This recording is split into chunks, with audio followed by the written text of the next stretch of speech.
Hello there, everybody. This is Draven Taylor, and this is the final video that I'm going to be doing in reference to the mods.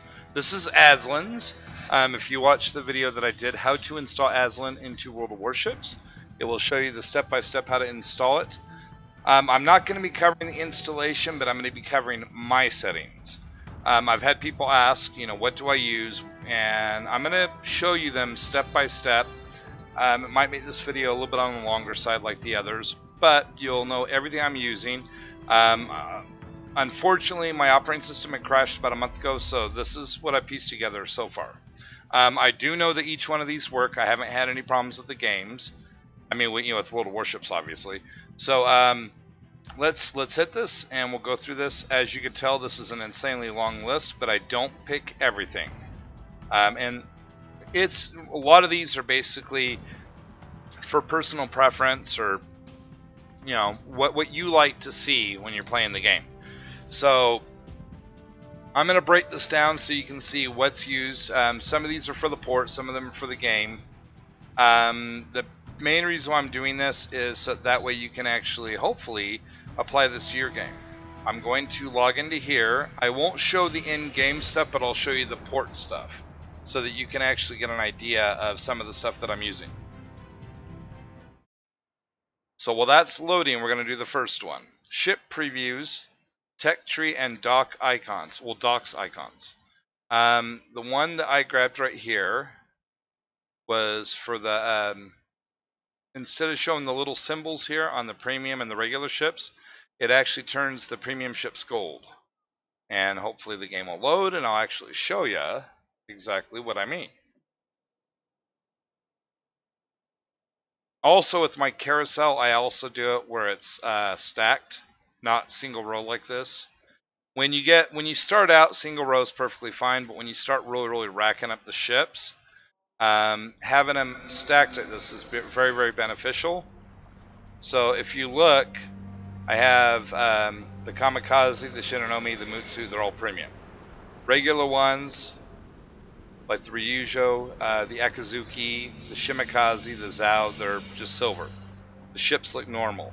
But then when you hit, wow, the Asashio looks normal too. I guess they haven't updated it for that. But like the Texas, the Arizona, the Missouri, pretty much almost all your premiums are going to look gold like that. So it makes them stand out. So if you're trying to actually churn it out, premiums are awesome for getting free XP up here and also credits. So if you're trying to rack those up, and also for training commanders. So like with my Shimikaze commander, which originally started out my Kamikaze, I'll throw it in the Kamikaze to get experience, because it's one of my better ships. They play very, very similar, and then this way I can get this one up to a 19-point captain. Which, doing 19-point captains, I'll do another video really breaking down the advantages with that, and how you can really manipulate this where you're not having to spend doubloons or having training time to actually tier up your commanders. So that's the first one I chose, which is for, well, like I said, gold on the premium ships. The second one is the screen panels. This is in battle. So I'm going to enlarge this so you can see it better. The graphics will look subpar. Well, it looks better. Basically, this is your menu. You're going to see like a little gearbox. It's going to be up at the top where these two are. It's going to be in the upper left-hand corner. You're going to want to hold your control button down, and it will show your cursor while you're in battle, and click on that, and it'll show this menu. The PY right here is to have it in Russian. If you click on the EN, it will translate all this to English, and you can change the settings. Me personally, I like it like this, where you've got green and red. And what these are is it's the health bars of the ships. You have 3 columns. This is how fast the ships can go. This is the range of their primary guns. Aircraft carriers will tell you how many planes per squadron and how many planes they have, or how many planes they start out with. This is the torpedo range. And then you have the name of the ship, the health, the tier, the ship type. I do it exactly the way they have it here. If you see it with the little sunken ship like this, where it looks like it's sinking, it's because the player's been killed. So I use this. This is all in-game information.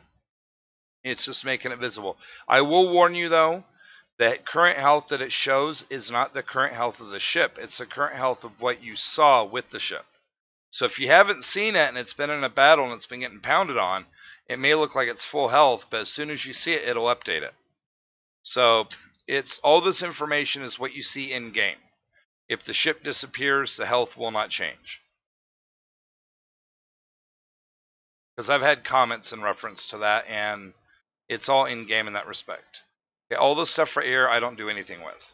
I tried using the zooms. I love to shoot at range. It screwed up my aiming, so I don't even mess with that.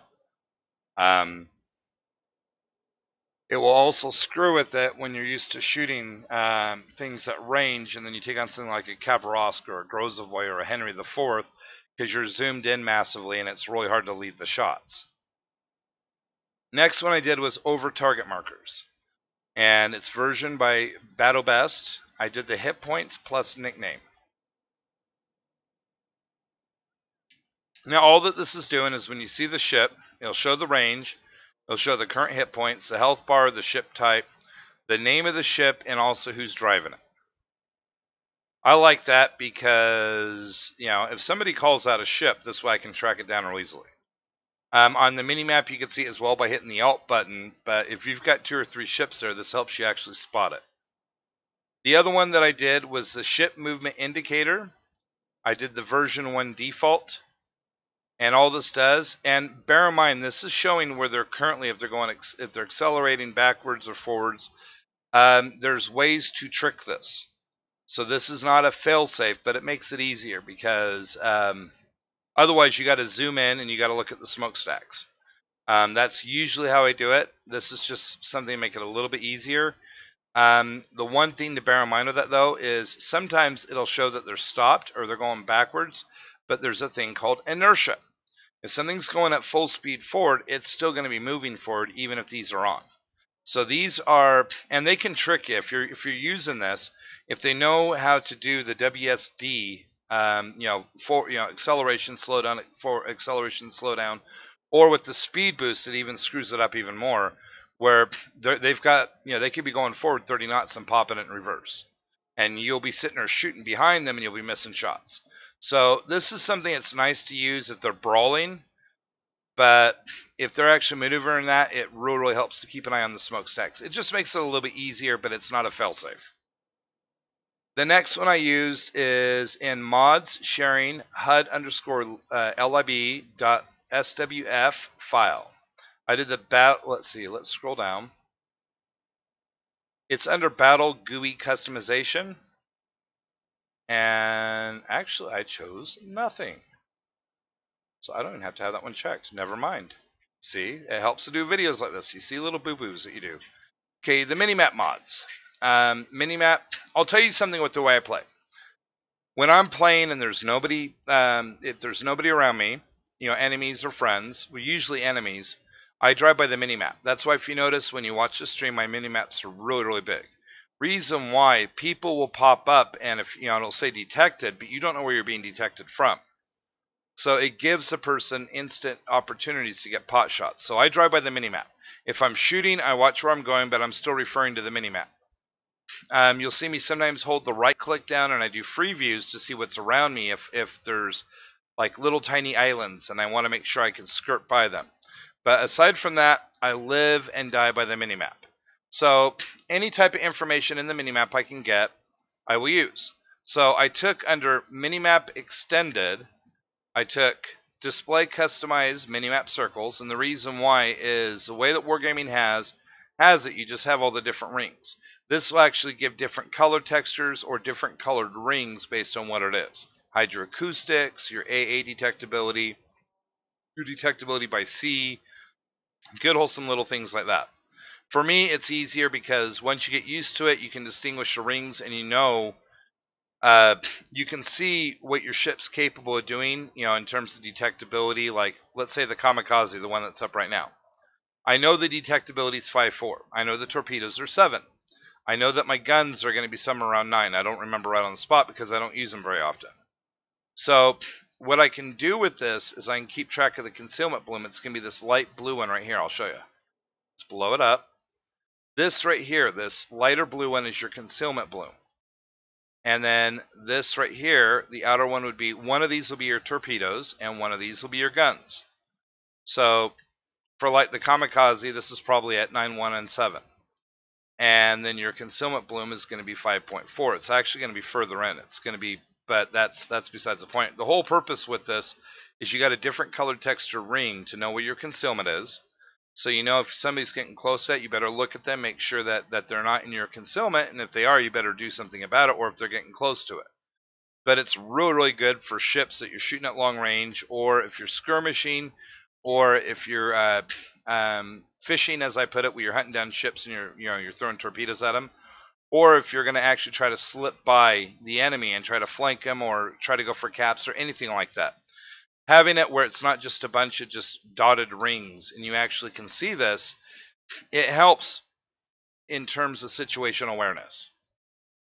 The next one, display target direction lines. Now, this right here, if you're selecting somebody, see the little ring around here, it'll show the direction that they're currently going in. So if they're turning, they're going straight. You could do the same thing just by sitting there and watching it, but it just gives a point of reference. Makes it easier.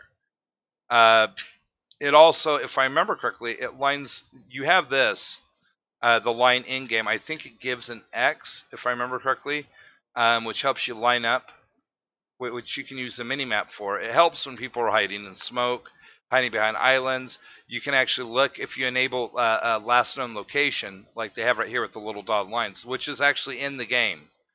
You can actually line it with the X and you can try to take pot shots if they're hiding in smoke. This is part of the reason, because I know people use this, why I don't like sitting in smoke. Or if you're shooting, they can actually aim based on where your turret locations are if they know where your turrets are. Okay, next one that I chose, enlarge ship names. Now, the reason why I did this is that originally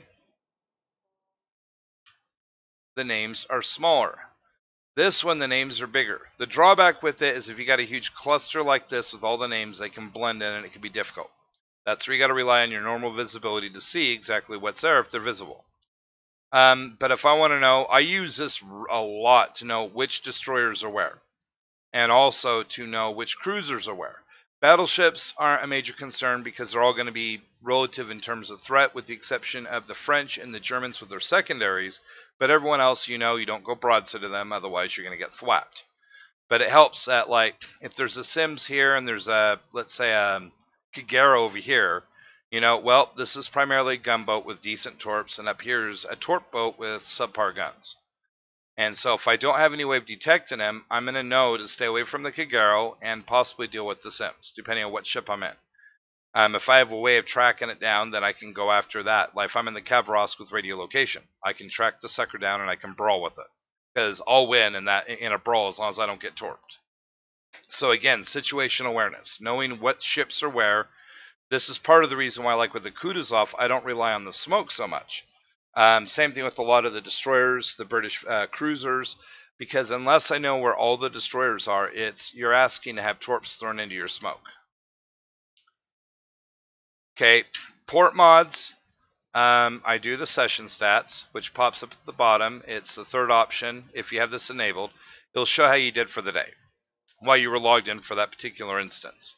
So if I played 5 matches in a row, it would show me how I did in those 5 matches. Which is cool.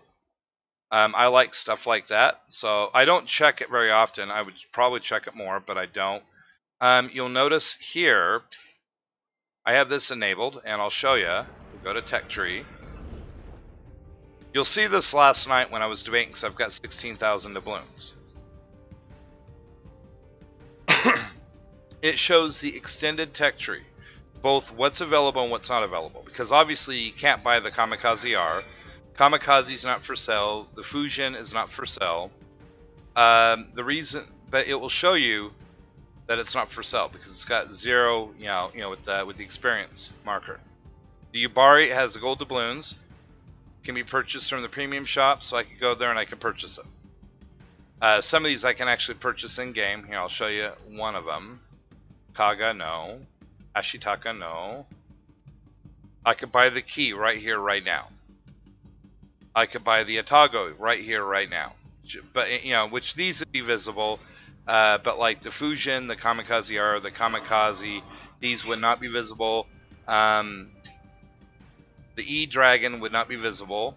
And also, if you notice this too, this is where they have it in game, and you can see the ID value that it has for the variable value, but it's not, you know, obviously normally it wouldn't be there. So that's what extended tech tree does. Okay, compact carousel extended. Now this right here, if you notice when we look at my carousel, it has all the tiers, has the nationalities, and right above it has what flags I have on. Yes, I have 2 flags on my Japanese. My camo, what signal flags I have on and how many I have of them. Has what my ammunition and my consumables are. And then the upgrades, you know, the upgrade modules. Not the modules that you upgrade, but the actual modules that you can actually add to this. And I guess this is kind of a scary aspect. I play the Kamikaze and I have not upgraded it in any form or fashion. But that right there, you know, if you went to, oh, let's see which one. Kutuzov would be a good one. I've got it fully upgraded right here. So you can see everything I have on the Kutuzov right here without having to go to modules for all the base components. And then if I wanted to narrow this down and say, well, you know, Dave jumps in and says, hey, let's dip together. And I say, okay, what tier? He says tier 8. I can click right there. Bam, there's all my tier 8s. If he says, well, I want to do Japanese. Okay. There's all my Japanese. And then if he says, well, I just want to do a destroyer match. Okay. There's all my destroyers. So it offers, you know, it makes it a lot easier rather than having to constantly go in here and have to change everything. It's all just right here, all within the port. Okay, clear vision. What it does is, and in this one, I might say technically it's cheating. Me personally, I like it. I like having things that are crisp and clean and clear. So what this does is, this is one of the ones I would say that could be questionable. But what this one will do is it makes the graphics clear, more crisp, and not so bland. For me personally, if I'm watching anybody play, I like to see World of Warships has got a lot of really cool aspects to it in terms of the camos, the flags, the ship designs, the backgrounds, the weather, the water, everything like this. And I try to do things that will enhance it. The main reason with that is it looks good. It looks better to me. And I think that anybody watching the stream, it would be more visually appealing to them.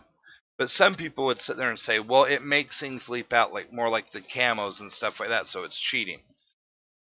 I can understand where they're coming from, but the fact that they have indicators on top of the ships, you know, it doesn't matter what color they are. You're going to see that, oh, gee, there's the Ranger right here, hypothetically.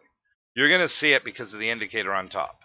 So, you know, I disagree that it's cheating. I think it's, you know, I understand where they're coming from, but I don't agree with it. And ironically, this is a midway. So that's why I use that one. The port mods, we just hit the next one is more visible trained commander perks. So when they're selected, if you notice, it's got a cute little box around it. It makes them stand out more. That's just my opinion. I like it. So I can see exactly what my commanders are. I don't, you know, just having a check mark there, it's fine. But for me, I like to have it where it stands out more. So that's why I have that one enabled. Dock appearance.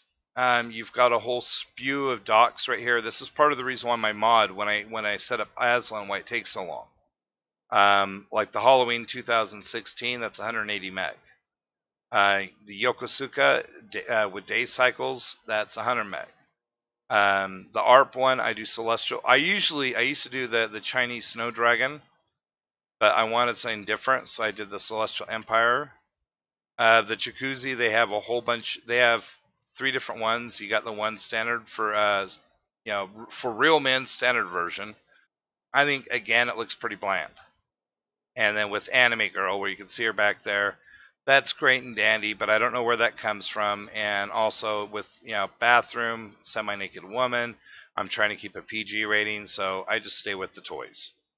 Besides, you know, they had that fun little experience where you could play with the toy ships, and I just kind of figured this is a good way to pay tribute to World of Warships and also to Wargaming, because it's one of their actual port images that they had up for a while.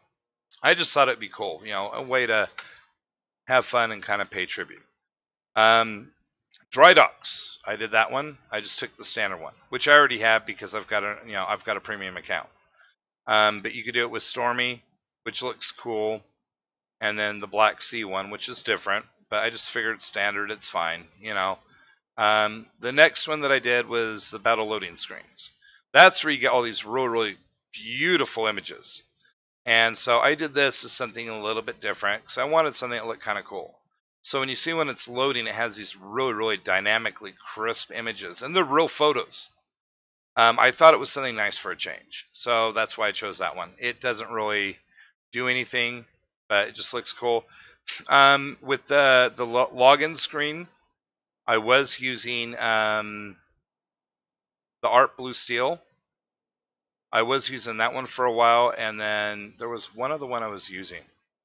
Not that one, not that one, not that one, not that one, not that one, not that one, not that one. Oh. I've done the Miyoko one a few times, but or the Mogami one. This one. But I used to have an animation one, and I got, you know, I just, like I said in one of my previous videos, when you're using third-party imagery like High School Fleet, they may approve of it and they may not. With me streaming, I figured I want to pay respect to the copyright owner, so I didn't use it. Then with the custom shells and tracer contrails, I did the art blues. They don't work very well on certain maps that have a lot of lighter blue context in the map, so they're harder to see. But to me, they look a lot more appealing. When they land, they'll either have the red tips in the front or like a whitish tip in the front, depending on what kind of ammo type you're using. But they've got like gold, they've got the black and white, which look really cool, and I like them. But again, I want something vibrant, so that, you know, I could do something like that. But these right here with the little lightning, I think they just look cool. And the lighter blue, it kind of gives a little bit of a visual display in the stream that to me looks more appealing. All these right here, the tracer contrails, they're cool and dandy, but I don't like them. I don't like rainbows or confetti. I think eventually you get to the point where you add too much chaos. I used to do the main gun lines, but again, when you're using something like the Republic or the Kurfürst or some of these others, when you start adding all these, and these are main guns, but they have ones for secondaries, they have ones for anti-air. Eventually, it looks like a Windows screensaver more than a game. So I tried to minimize it, and that's where I don't use tracer contrails. I use the shells and tracers, the art blue, the arpeggio blue. The next one that I use is fire alert frame, and it hides it. The reason why I did that is I don't like having my whole screen looking like it's on fire.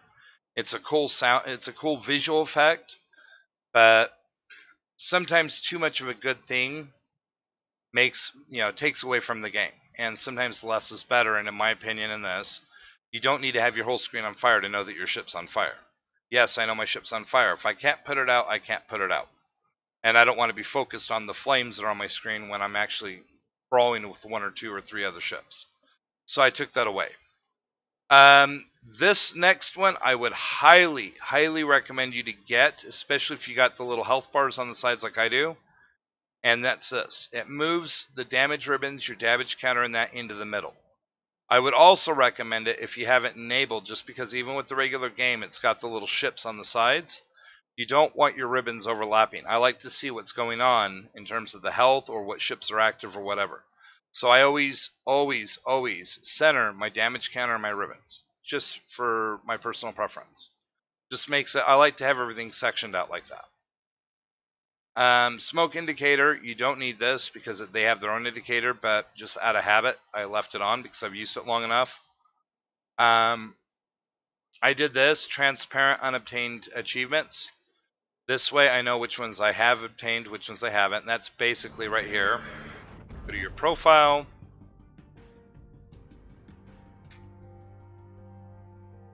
Sorry, it's going to take a little bit of time.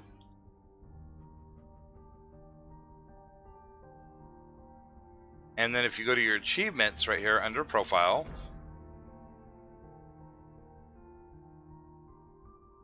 what it actually does, you can see all the ones right here, the actual achievements I've got. But if you go down here to all achievements, see how it's got, it shows all the ones I don't have faded. Now the reason why I had it that way is if you have them all lit up, you don't know what you have and what you don't have. Especially with the one-time deal ones. They may be a little shaded, but still I want more of a distinction. Like, oh wow, there's 2 here, I wonder what they are. I gotta complete 250 operations, I've only done 86. So I know if I'm grinding on that, and if I want to knock these out, then I need to go after them. If there's a special mission that they have and they want you to be able to get, like let's say Twitch Welcome, and you know, you get this, you get a brand new car. Well, then you want to actually make sure that you have it, and that's where if it's faded like this, it doesn't mix in with the ones you've already achieved. So that one right there I did just because of the fact that you could do red too, like that, but I think the red against the blue, it just makes them leap out and it's kind of annoying. And consumable icons. Okay, this is actually a really good one to have too. Now the reason why, okay, we will go to modules. You can see it right here, but I'm going to show you. See how mine are gold? So instead of having them all look normal, the premium ones will actually be gold, just like your premium ships. Makes them stand out, and that way you know what you have is actual premium. Which is especially good if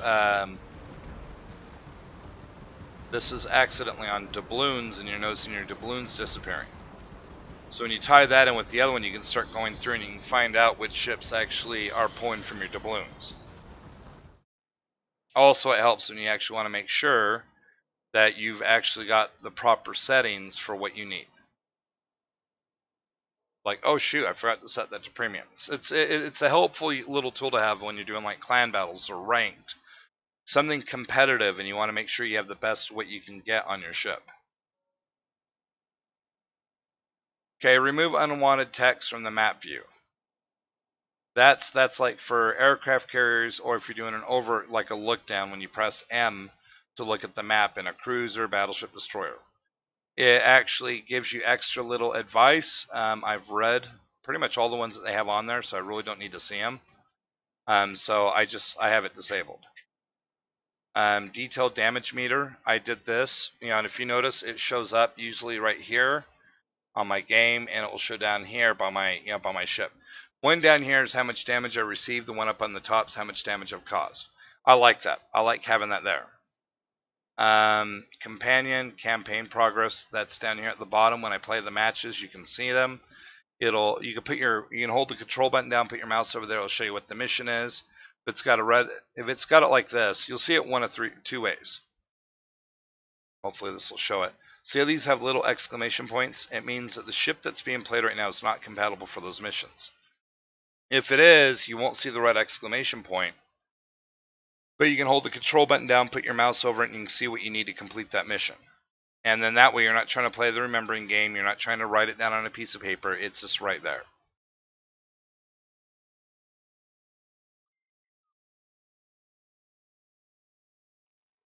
And then the next one is, we already covered that.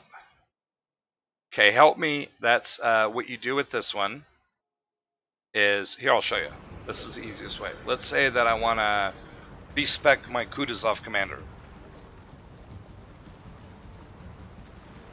And you'll see this little drop down that pops up here every once in a while. So what I'll do is you press the letter H and it says help me. You can do signal flags, what signal flags you want, or commander skills. So we're looking at commander skills. So I hit commander skills. This is a cruiser. What nationality? Russian. Well, it's telling me these are the ones I should be using. Okay, which if you notice, mine they kind of match up. This isn't the commander I usually use in my Kutuzov. I just stuck him in here. This is more of a destroyer commander. But I just wanted to show you the lay of the land with this. So where it has the yellow underline, that's where it's saying, well, you should pick these. And it'll sit there and say, well, one of these two should be your first pick. Then your second pick should either be this one, this one be your third pick, possibly your second pick. I disagree with that, but that's just me, with the exception of the Moskva. Then your fourth pick here, or if it can heal this one, then your fifth pick here, and then six, and then it's just kind of picking up the rest. It's a useful resource to have. It helps sometimes when I'm really tired and I can't think clearly of which one to plug skills in, or if I'm just really divided on ones. Sometimes I'll use that. I don't normally use it most of the time, but it is a really nice resource to have. Outside of that, crew commander appearance. If you notice, I have these cute anime ladies. I don't have the grizzly commanders. The reason why is I chose Commander Crew Appearance Lady Commanders by Garfield 001. I just think they look cuter, or more cute. I prefer this over, the regular ones they have. Sound mods, I try to, I missed Steven Seagal. I'll have to get that later. But anyways, because I'm not going to install this. I pick everyone on the crew voices, so I have a variety. It's more just to make it fun for you guys. There's certain ones I won't use. Family Guy I will not use. Star Wars I will not use. Duke Nukem, because I'm trying to go for PG-13, I won't use. Ones like that I know that will have a copyright tied, I won't use. So I put them on there for fun. So if I'm not streaming, I will try them out and listen to them. Most of the time I use either Dasha or I just use the standard. And, Duke Nukem, of course. But I don't know. With Dasha, it kind of helps. I used to be respectable in my Russian. I haven't used it in quite a while, so I couldn't use Russian to save my life, except for little phrases or to piss people off. So it's kind of, I can pick up probably about a third of what she says, and it kind of helps me with having, the best way to learn a language is to have somebody that speaks it around you. Granted, she's only speaking a few phrases here, but that's kind of the mindset with it. Which there's a long story with that, and we'll go into it another time, and it doesn't have to do with Dasha. It's just when our business gets to a certain point, I'm going to be dealing more on a verbal standpoint instead of a text or Skype standpoint or something, but more face-to-face. I'll be dealing with people that speak Russian, German, a few other languages a lot more, and I'm just trying to start getting better with them so that when we get to that point, I'm not going through some extreme growing pains trying to remember, trying to remember what I've learned but just forgotten. Because I've only used it for a short span and then stopped using it. Okay, map environment mods. Okay, these I actually do pick up. I didn't do night battles. I'm going to wait until Wargaming does it. However, with the waves, I do big waves. I just think they look cooler. Sometimes with the ships, they get kind of swamped with the water. Kind of an annoying nuisance, but I just like the way it looks, the texture. I do the fog remover, and that's more of, we know there's fog there, we know there's a cyclone. I know it takes away from the effects, but I don't want to. It's the same with the fog remover anti-glare. I want to play the game and not have effects, screwing with what I'm able to see. Let's see, ability to record battle replays. This actually plugs in XML into so that it can start storing replays.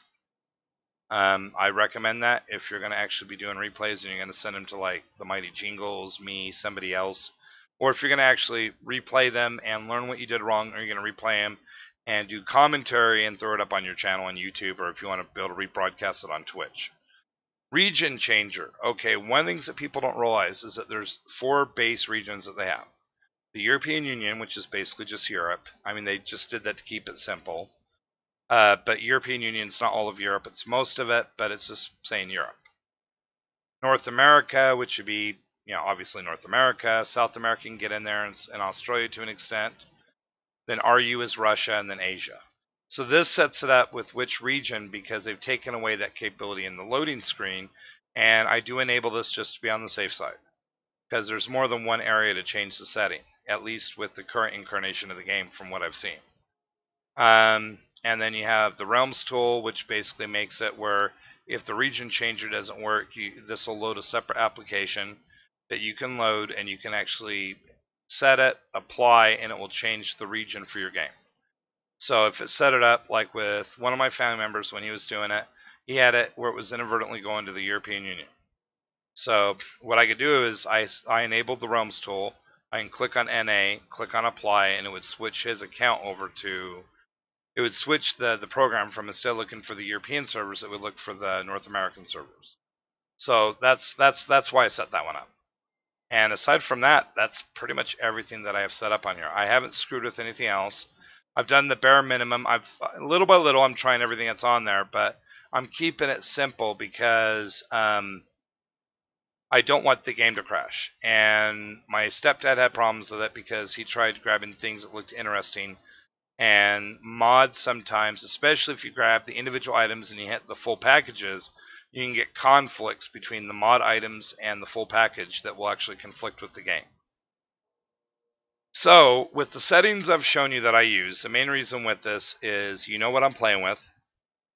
And also with that too, it helps with anybody that's playing the game. If they don't know which options to use, you could pick the ones I have because I know they work. I hope this helps you out, and I hope to catch you guys on World of Warships or World of Warplanes. I'm going to have some other goodies I'll be pinning up tomorrow. But aside from that, be sure to like and subscribe if you like this video and the other videos that I pop up. And I will catch you guys either on World of Warships or World of Warplanes or on the next video. Take care, everyone.